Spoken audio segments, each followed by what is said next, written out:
Your Grace. The Council has determined that Sir Jaime Lannister will take your place as Lord Commander of the Kingsguard. The man who profaned his blade with the blood of the king he had sworn to defend. Careful, sir. I am a knight. I shall die a knight.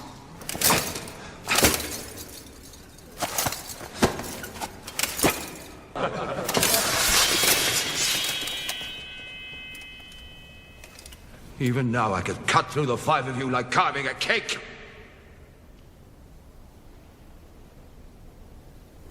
Here, boy. Melt it down and add it to the others.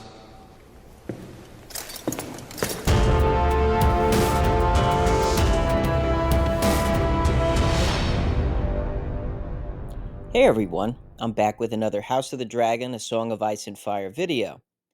Today I'm talking about something that isn't discussed very much and is often taken for granted in George's world, the Kingsguard.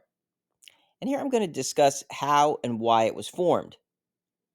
To get to the roots of it, we have to go back to 10 AC. AC, of course, is after Aegon's conquest. As Aegon was working to subjugate Dorne, he and Visenya were attacked a number of times by Dornish assassins.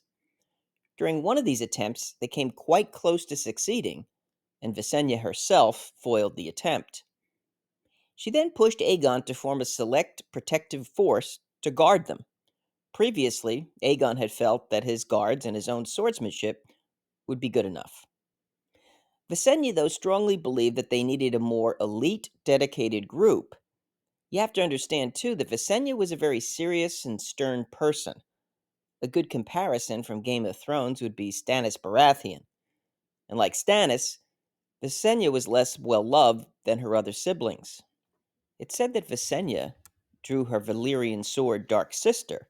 This is the same sword that Daemon will one day inherit, and she slashed Aegon's cheek to show him how easily it was to get to him, without his current guards even being able to react. This managed to convince Aegon that Visenya was right. And who knows, maybe he wanted protection as much from Visenya as from the assassin. Anyway, he allowed her to create what became known as the King's Guard. She felt that it should consist of 7 knights, which would represent the number of kingdoms that Aegon ruled over. The cloaks and armor would be white to demonstrate their purity and allegiance only to the king and not the houses they were from. Rather than holding a tourney to determine the best of the best, Visenya picked the men herself to ensure that they were also loyal, along with being skilled fighters.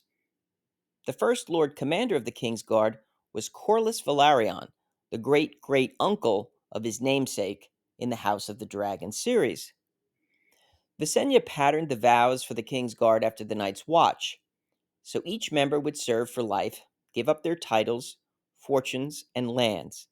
They were also to swear to remain celibate. All of these vows were an attempt to ensure that each member of the Kingsguard would have no other allegiances except for the protection of the king and his family.